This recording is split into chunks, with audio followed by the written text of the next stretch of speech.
Good morning, everyone. I'm going to be talking about the notion of rethinking learning and teaching under COVID conditions and beyond. And I want to invite us to think more critically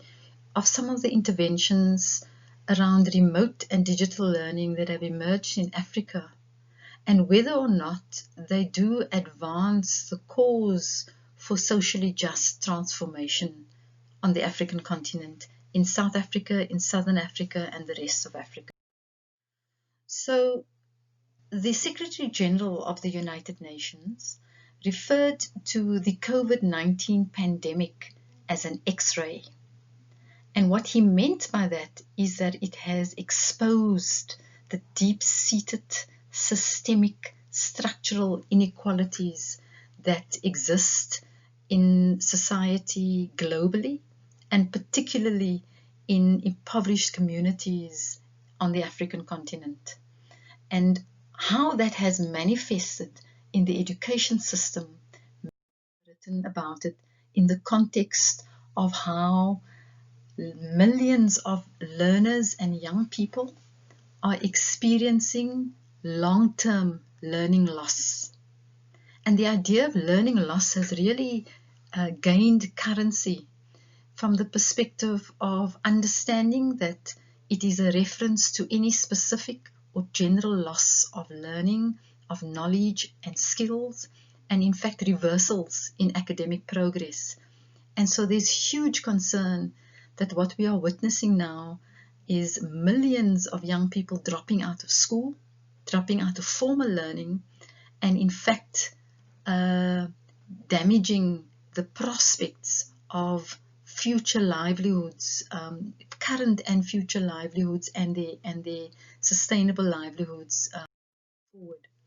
So the notion of learning loss has also been calculated, and the concept has been developed by the World Bank, where they suggest that 5 months of school closures due to COVID will result in the immediate loss of 0.6 years of schooling, especially when it's adjusted for quality. So they've developed this concept of an effective learning rate, and that we've seen a decline in the effective learning rate because of COVID, and that in fact over the course of the next 18 to 24 months, this notion, the schooling disruption and learning disruption and learning loss will continue and become a lot more prevalent. So I've argued that it's not just about the loss of formal learning and the formal dropout of formal schooling, but it also has many other manifestations. We've seen, if we apply the X-ray concept of deepening digital inequality, the digital divide, we've seen a rise in gender-based violence, food insecurity, psychosocial challenges to well-being, dropout from formal learning institutions, and the rise of teenage pregnancies. And that together, that is also how the notion of loss and systemic deficiencies are also manifest under COVID. And that in fact is the problem that we are dealing with in our attempts to promote learning continuity and promote learning gains. And there have been a number of interventions across the continent around not just using high-end laptops, student laptops, and the internet, which learners can use at home or on their own, but also we've seen the very effective use of radio, community radio. I've been very strongly involved in educational television broadcast projects in South Africa called Woza Matrix and Tswelepele. We've also seen the effective use of workbooks that children are given to collect at their school and they learn from home. So we've actually seen the use of a range of a spectrum of technologies for educational use under COVID, for remote learning while at home or under home confinement, and then also while attending some parts of one's time at school or in a learning institution, and most of one's times at home. That's not my contention in today's discussion. My concern is the way our remote and digital learning interventions have been framed, and how the conversations have emerged in the way we've designed our interventions. So the first concern that I have is that there's been consistent reference to the notion of the digital divide as primarily that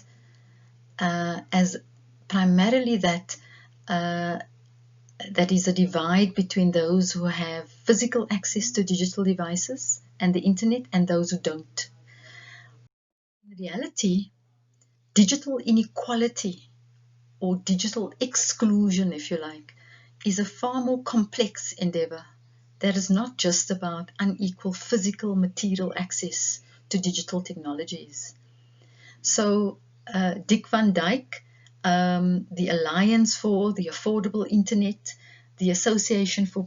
Progressive Communications, have in fact come up with alternative notions of digital inequality and how that should be understood. And they place a lot of emphasis on the need to shift from our binary internet access approach to also look at how there's also a divide in terms of the use, the capabilities and use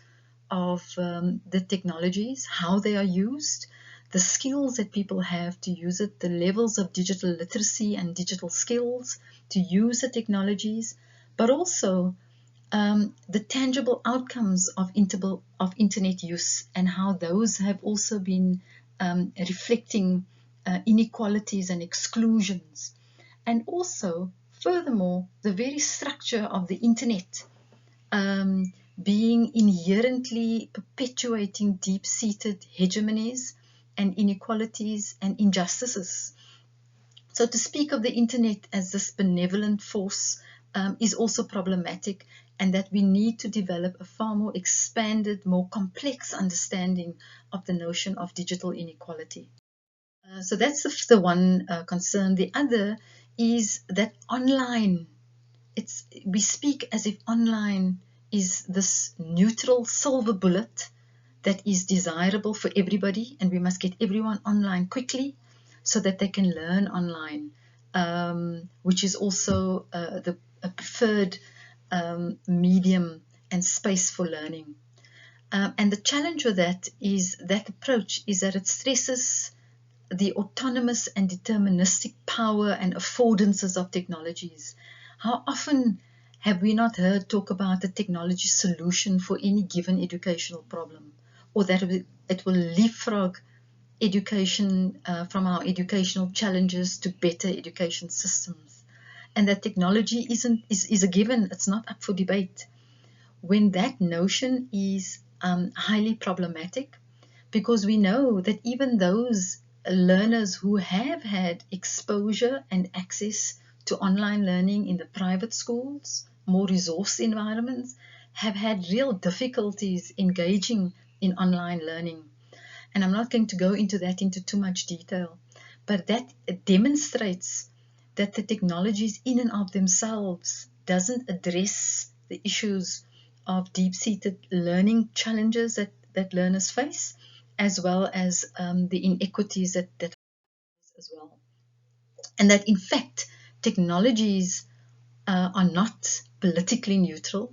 They are in fact a social construct that are determined by power relations of the social system within which the technology is embedded. That the design of technologies, the way they are used, the way they are consumed, the way they are distributed,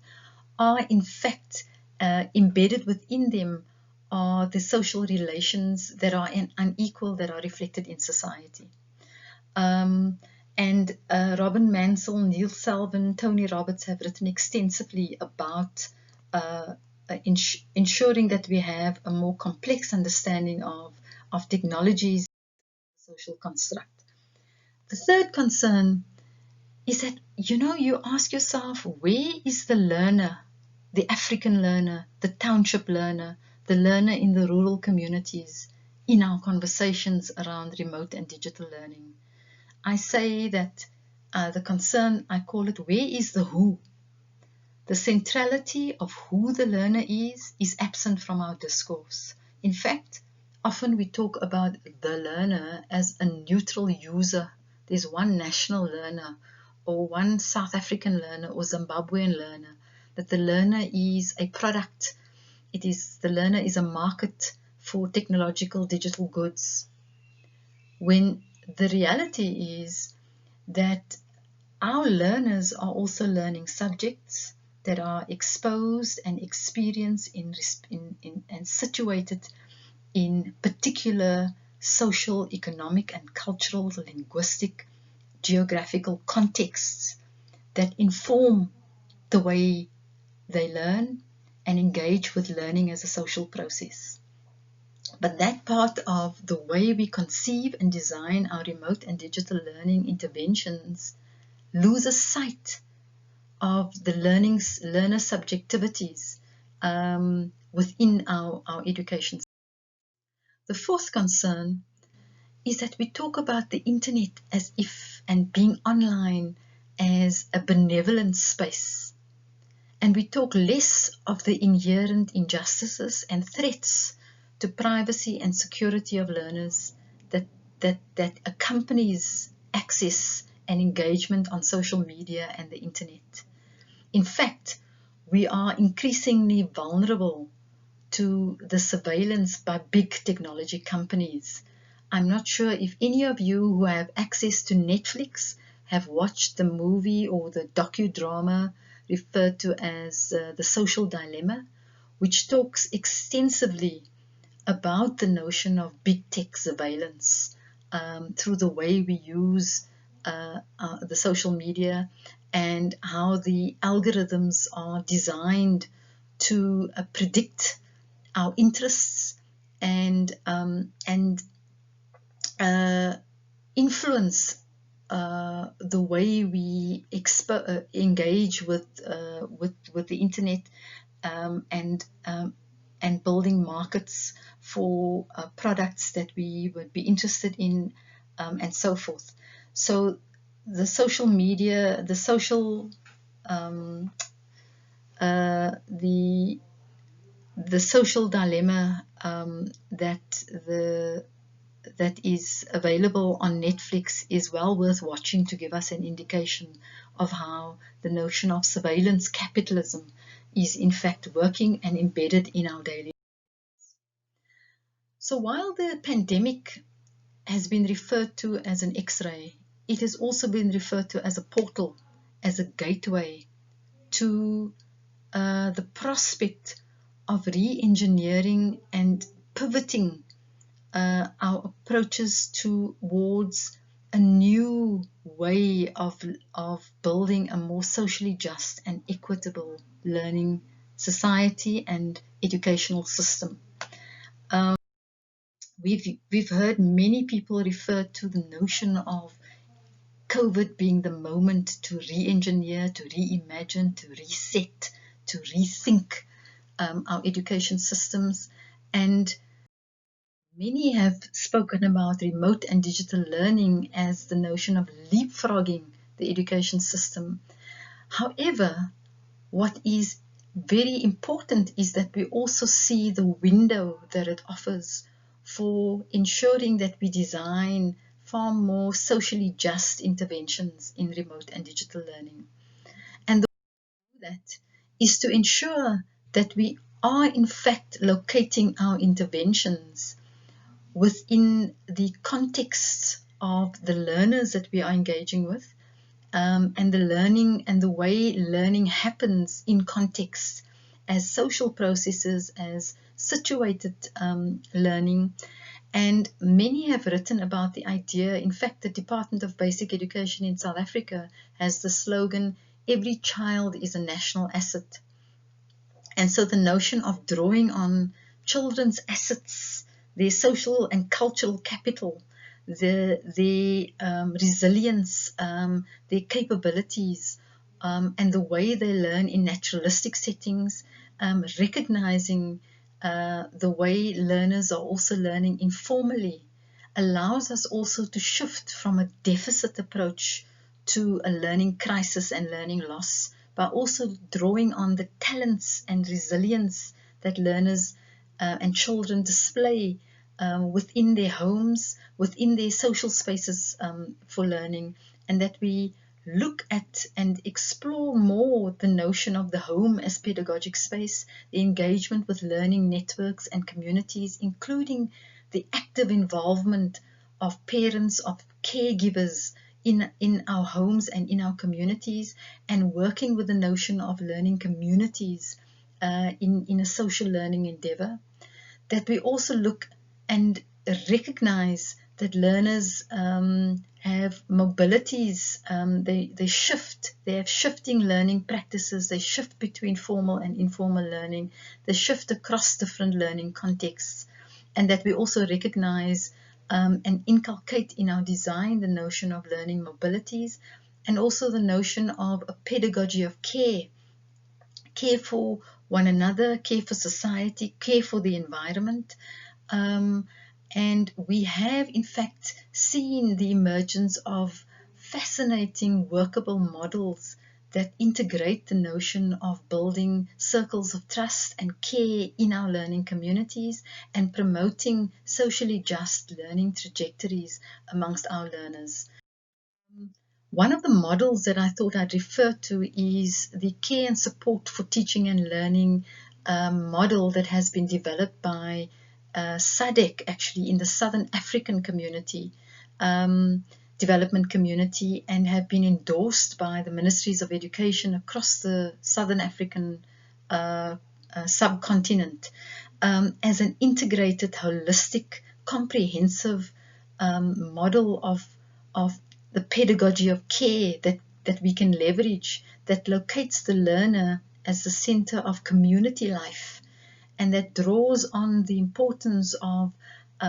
ensuring that there's adequate nutrition, health promotion, drawing on social welfare services, safety and protection, informal and formal curriculum learning support, and so forth. And I thought that I would highlight that so that it shifts us away from a technology-centered, technology, a contextual, neutral approach to one that is more meaningfully located in a social justice endeavor. Ineke Bustins provided this model that asks us to consider our interventions, whether in fact they are conformist, in other words, perpetuating existing inequalities and systems, whether they are reformist, in other words, only promoting slight changes, incremental changes, or whether or not they are in fact transformational in their design and in their outcomes. In fact, in transformational in this sense, being inculcating frameworks that are socially just. And so she provides some suggestions on how we can ensure that our framing of appropriating the COVID moment as a moment for perpetuating a social justice endeavor so that the world can in fact become a lot more equal, more equitable, and that we are in fact birthing a new, more socially just society has to be top of mind in the way we design and implement our remote and digital learning possibilities in our education systems. Thank you very much.